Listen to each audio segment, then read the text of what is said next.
अब राजस्थान की ancient history में कोई बहुत ज़्यादा डिटेल नहीं है, परंतु सिंपल थोड़ी बहुत डिटेल्स आती हैं, जैसे कि हड़प्पा कालीन जो शहर मिलते हैं, ठीक है, उनके बारे में। राजस्थान ही एक ऐसा राज्य है जिसके इतिहास को पढ़ के पता चलता है कि हाँ 1857 में एक्चुअल में जो क्रांति थी वो सैनिकों की क्रांति थी, सिर्फ राजस्थान में नहीं, पूरे भारत में नहीं। पेंटिंग्स में कई बार और भी बहुत सारी इंपॉर्टेंट चीज आती है, फोक आर्ट्स आती हैं। फोक आर्ट्स को इससे हमने थोड़ा अलग रखा है क्योंकि पेंटिंग्स अपने आप में बहुत बड़ा टॉपिक है, इसलिए इसको अलग और फोक आर्ट्स को अलग रखा गया है। यहीं पर क्वेश्चन आ जाएगा किसका, सांबर लेक का। कैसे बनी है सांबर लेक? सांबर लेक आज के समय पर सूखती जा रही है। क्यों सूखती जा रही है सांबर लेक? डेजर्टिफिकेशन से जुड़ा हुआ है, इन्हीं सब चीजों से तो है जुड़ा हुआ। हेलो, नमस्कार, जय हिंद, सत श्री अकाल। एक बार फिर से आप सबका स्वागत है। इस वीडियो में हम लोग बात करने वाले हैं बहुत ही इंपॉर्टेंट टॉपिक्स को लेकर। ये टॉपिक होंगे आपके जीके के। अब जीके भी कौन सा? राजस्थान का जीके। ये राजस्थान का जीके आपके एग्जाम में 100% हेल्प करेगा। तो आज के महत्वपूर्ण विषयों को, आज के महत्वपूर्ण टॉपिक्स को जानने के लिए इस वीडियो में आप लोग अंत तक बने रहिए, क्योंकि मैंने हर एक विषय से जुड़े हुए इंपॉर्टेंट टॉपिक्स को अलग कर रखा है। तो जितने भी लोग आरएसएसबी जेईई की तैयारी कर रहे हैं 2024 के लिए, वो सभी लोग इस वीडियो को आराम से देखो, बड़ी तसल्ली से देखो। छोटा वीडियो होगा और इसमें सारी इंफॉर्मेशन होगी राजस्थान से जुड़ी हुई, जो आपको हेल्प कर सकती है आपके एग्जाम में। तो मेरे राजस्थान के भाइयों बहनों, तैयार हो जाओ। अब सबसे पहले हम लोग यहां पे बात करते हैं राजस्थान के जीके के बारे में। देखो भाई, सबसे पहले अगर आप लोग तैयारी कर रहे हो तो तैयारी का एक कोई ना कोई माध्यम, कोई ना कोई प्लान तो बनाना पड़ेगा। कई लोग यहां पे कमेंट करते हैं, कई बार पूछते भी हैं, सर बुक्स बता दो, प्रैक्टिस कहां से करें, क्या तरीका होगा। सबसे इंपॉर्टेंट चीज, आपको सिलेबस पता है। सिलेबस पता है तो आपको यह चीज पता होनी चाहिए आपके पास कितना समय है एग्जाम में। अगर एग्जाम में समय है तो यह सही तरीका है, सही समय है तैयारी का। अगर देर हो चुकी है तो बात अलग है, पर आपके पास अगर समय है तो आप बिल्कुल आराम से तैयारी कर सकते हो। सबसे महत्वपूर्ण चीज आपको क्या करना है, एक कोई प्रॉपर बुक का यूज करो। ज्यादा बुक्स नहीं लेनी। ये वो कहते हैं ना, लेस इज मोर। जितना कम होगा ना उतना बेहतर होगा।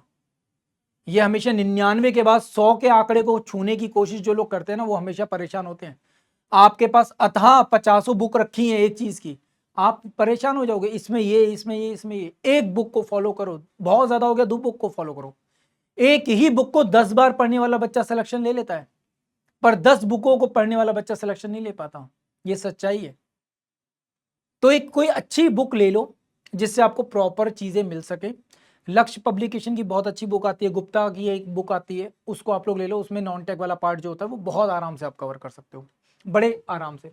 तो बुक जो आपको सही चीजें दे सके, ठीक है, सही कंटेंट मिल सके, अपडेटेड मिल सके, ऐसी बुक ले लो। बुक से पढ़ने के साथ साथ, क्योंकि देखो हर बच्चे का अलग अलग वो होता है। कुछ बच्चे ऐसे होते हैं जो फीस पे करके कोर्स ले सकते हैं, कुछ बच्चे ऐसे होते हैं जो नहीं दे सकते। तो हम तो दोनों के लिए सोचेंगे ना, हम किसी एक बच्चे को तो नहीं सोच रहे कि भाई केवल उसी बच्चे को बताना है जो फीस पे कर रहा है। नहीं, सबके लिए बात है, ठीक है, सबके लिए कॉमन बात है। तो इसलिए हम लोग ऐसी बात कर रहे हैं। यहाँ पर ध्यान देना, बुक के साथ साथ क्या करना है, आपको यहाँ पर क्वेश्चंस की प्रैक्टिस करनी है। जितना हो सकता है उतने ज्यादा प्रश्न पत्र लगाने की कोशिश करो। जितना ज्यादा हो सकता है उतना ज्यादा पीवाईक्यू लगाओ। जितना हो सकता है उतना ज्यादा प्रीवियस ईयर पेपर लगाओ। अगर आपने ये 2 काम कर लिए, क्वेश्चंस और पीवाईक्यू अगर आपने साथ में करने शुरू कर दिए, 100% है आपके 70 से 80% डाउट्स तो क्लियर हो जाएंगे, बिल्कुल क्लियर हो जाएंगे। आपको खुद से कॉन्फिडेंस आना शुरू हो जाएगा कि अब तो आप कर ही लोगे, 100% गारंटी से इतना कॉन्फिडेंस आना शुरू हो जाएगा।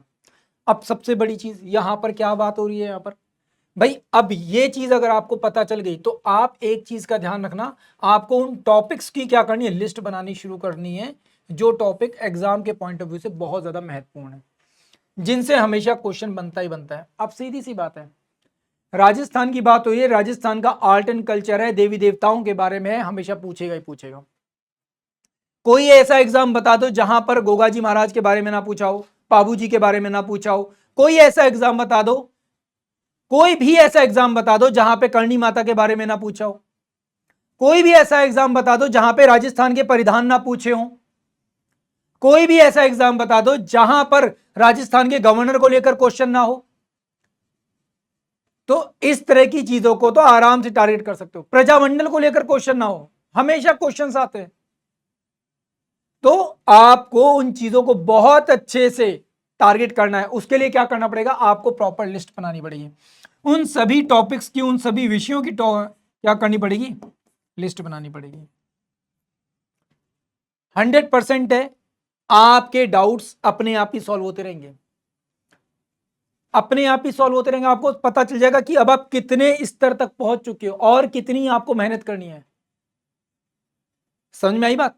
तो इस चीज का ध्यान रखना। बाकी आपको कभी भी हेल्प की जरूरत हो, मैं आप लोगों के लिए हमेशा उपलब्ध रहूंगा। ये मेरा टेलीग्राम चैनल है, लोकेश सर PW।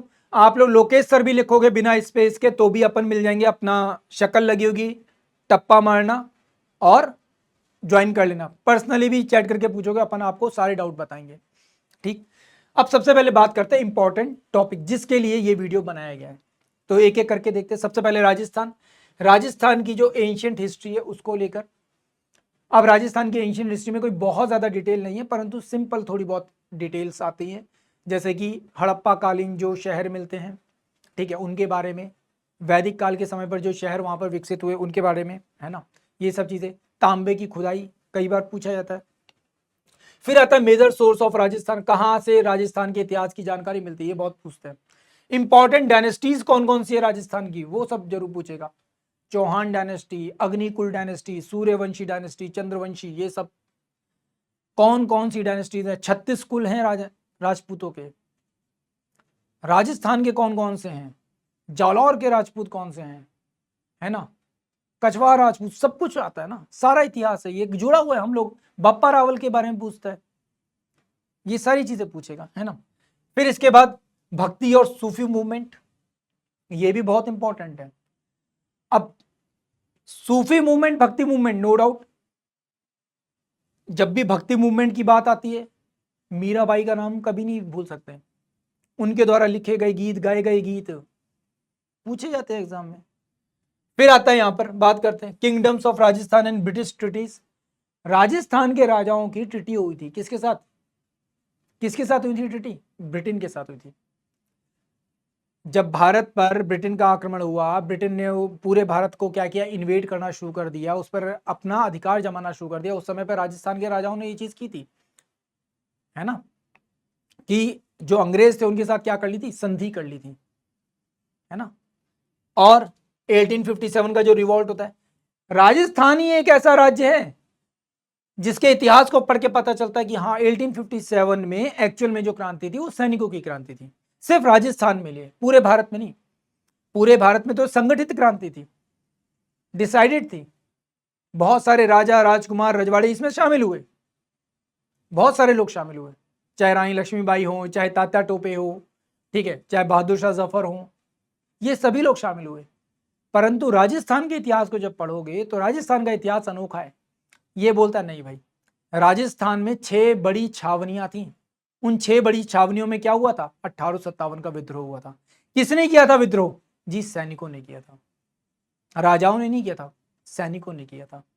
खैर आगे जानते हैं यहां पर होने वाले ट्राइबल रिवॉल्ट।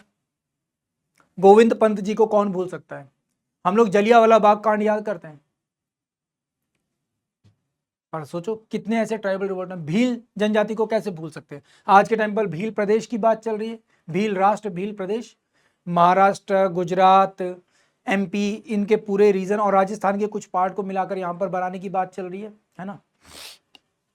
खैर इसके अलावा किसानों का जो विद्रोह हुआ है उसके बारे में बात करेंगे, प्रजामंडल मूवमेंट के बारे में बात करते हैं, इंटीग्रेशन ऑफ राजस्थान, राजस्थान का एकीकरण, ये जरूर पढ़ना है, इंपॉर्टेंट है, पूछा जाता है कितने स्टेजेस में राजस्थान का एकीकरण हुआ है, पहले में कौन हुआ है, दूसरे में कौन हुआ है, तीसरे में कौन हुआ है, ये पूछा जाता है ना।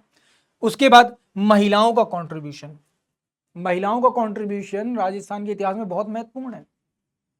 आज भी हम लोग राजस्थान में महिलाओं को क्या करते हैं, अलग नजर से देखते हैं। अलग नजर से देखने का मतलब क्या है, क्योंकि भाई ये वो स्थान था जहां पे महिलाओं ने सबसे ज्यादा दुख तकलीफें झेली हैं।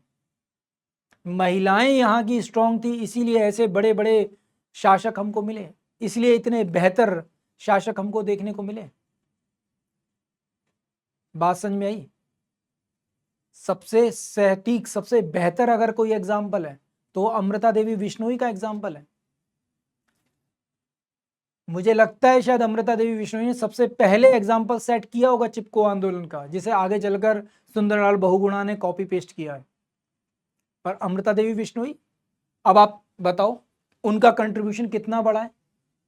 ये तो हम लोग फिर भी आरएसएसबी जेई की बात कर रहे हैं, उनके कंट्रीब्यूशन को लेकर तो राजस्थान पीसीएस में क्वेश्चन आ जाता है सीधे सीधे रिटर्न का, उसके बारे में फिर कभी बात की जाएगी। पर राजस्थान का कल्चर क्या है, इंपॉर्टेंट सेक्स जो होंगे, संप्रदाय होते हैं, वो पूछता है। संत पूछता है, कौन कौन से महत्वपूर्ण संत हैं, है ना।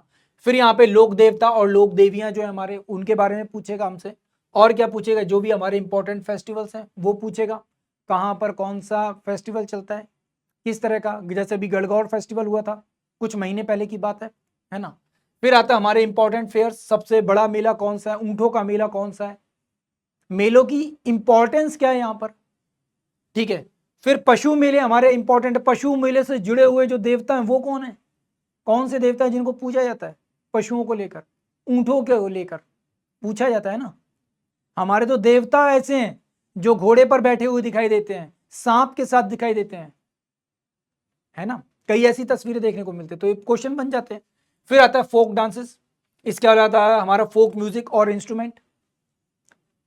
राजस्थान का सबसे महत्वपूर्ण इंस्ट्रूमेंट कौन सा है, सबसे महत्वपूर्ण इंस्ट्रूमेंट जिसे राजकीय वाद्य यंत्र बोला जाता है, कौन सा है, कोई बता सकता है कमेंट करके। राजस्थान का राजकीय वाद्य यंत्र कौन सा है, बहुत इंपॉर्टेंट। फिर राजस्थान की पेंटिंग्स को लेकर आता है। अब पेंटिंग्स में क्या आता है, पेंटिंग्स में कई बार और भी बहुत सारी इंपॉर्टेंट चीज आती है, फोक आर्ट्स आती हैं।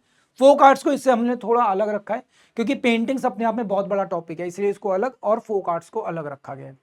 ठीक, पेंटिंग अपने आप में बहुत बड़ा टॉपिक है, इसलिए अलग रखा गया है। फोक आर्ट की बात करेंगे तो इसमें राजस्थान की जितनी फाड़ हैं वो आती हैं, handicraft, dresses, ornaments and other चीजें आ सकती हैं। फाड़ को लेकर हमेशा आता है, पाबूजी की फाड़ सबसे महत्वपूर्ण है ना। सबसे बड़ी फाड़ है पाबूजी की, सबसे बड़ी चीज तो ये एक ऐसी फाड़ है जिसके ऊपर डाक टिकट भी जारी किया गया।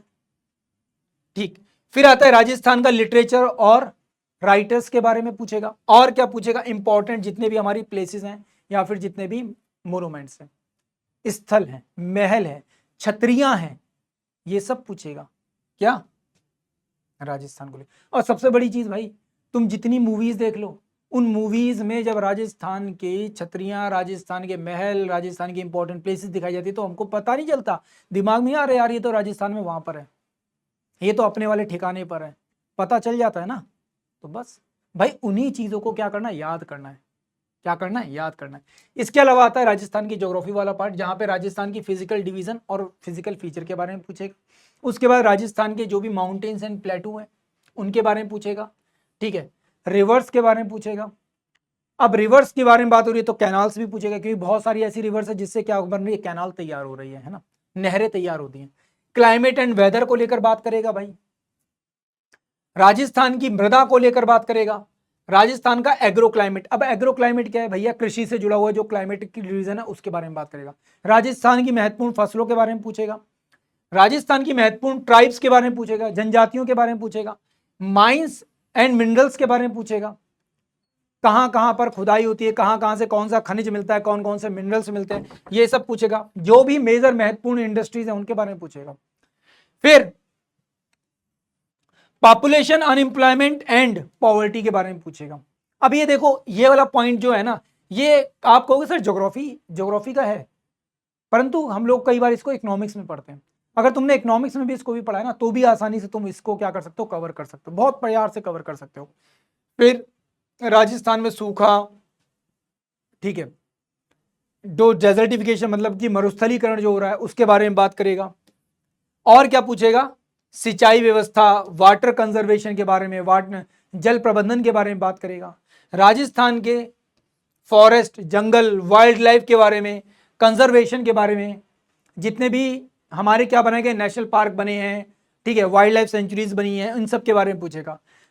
इसके अलावा energy, renewable and non renewable energies के बारे में, सबसे बड़ा सोलर प्लांट कहां पर है भाई? राजस्थान में। बताओ कोई एक बार कमेंट करके। और ये चीज ऐसा नहीं है तुमने राजस्थान में देखी नहीं होगी, तुमने राजस्थान में हजारों बार देखी होगी, हजारों बार पढ़ी होगी, पर तुम्हें पता होगा। यहीं पर क्वेश्चन आ जाएगा किसका? सांबर लेक का। कैसे बनी है सांबर लेक? सांबर लेक आज के समय पर सूखती जा रही है। क्यों सूखती जा रही है सांबर लेक? डेजर्टिफिकेशन से जुड़ा हुआ है, इन्हीं सब चीजों से तो है जुड़ा हुआ। समझ में आई बात? फिर बात करते हैं राजस्थान की पॉलिटी। पंचायती राज व्यवस्था पढ़ी है? वही पंचायती राज व्यवस्था यहां पर पूछेगा तुमसे। लोकल सेल्फ गवर्नमेंट, वही पंचायती राज व्यवस्था तुमसे यहां पर पूछेगा। 74th कॉन्स्टिट्यूशनल अमेंडमेंट क्या है भाई? ये पंचायत और म्युनिसिपैलिटी से जुड़ा हुआ है ना, वही पूछेगा, कुछ और नहीं पूछेगा। बहुत सिंपल। पॉलिटी अगर तुमने कहीं पर भी पढ़ रखी है तो यहां पर तुम्हारे काम आ जाएगी। और क्या पूछेगा? बस ये राजस्थान का डेटा इसमें डाल देना, राजस्थान की इंफॉर्मेशन डाल दो, अपने आप कंप्लीट हो जाएगी तुम्हारी इंफॉर्मेशन। गवर्नर, राजस्थान का पहला गवर्नर कौन था? वर्तमान में कौन है? ये सब चीजें पूछता है। राजस्थान के एकीकरण के बाद पहले गवर्नर कौन से मिलते हैं? इस तरह की चीजें। राजस्थान का लेजिस्लेचर, विधानसभा हमारी जो है, उसके बारे में पूछेगा भाई। हमारे चीफ मिनिस्टर्स के बारे में पूछेगा। और राजस्थान का ह्यूमन राइट कमीशन अपना, वो पूछेगा। कब स्थापित हुआ था? कौन से एक्ट में स्थापित हुआ था भाई? कौन से एक्ट में स्थापित हुआ था? वर्तमान में कौन है? कौन कौन से लोग इसमें शामिल होते हैं? एक मेंबर तो नहीं होता ना, 5 मेंबर करीब करीब होते हैं, 5 से 3 मेंबर होते हैं। बस यही सब चीजें आती हैं। फिर state information commission, state election commission और राजस्थान पब्लिक सर्विस कमीशन। ये सारी चीजें यहां पे आप लोगों से पूछी जाएंगी, किसके? राजस्थान की पॉलिटी को लेकर। अब आप कहोगे सर पॉलिटी क्या सिर्फ इतनी है? नहीं भाई, बहुत कुछ और भी चीजें हैं, उनको भी आप इसमें जोड़ सकते हो, देख सकते हो, समझ सकते हो, पढ़ सकते हो। परंतु मैंने यहां पर सिर्फ क्या रखे हैं? इंपॉर्टेंट विषयों को रखा है, सिर्फ इंपॉर्टेंट विषय। अगर आपको लगता है कोई और भी विषय जरूरी है तो उसको आप लोग कमेंट में बताओ। और आप लोग हम लोगों से क्या उम्मीद करते हैं, हम लोग आपके लिए और क्या ऐसी चीज लेकर आए जो आपको एग्जाम में हेल्प कर सके, प्लीज आप लोग कमेंट करके जरूर बताएं, ताकि हम लोग आपके लिए और भी बहुत कुछ कर सके।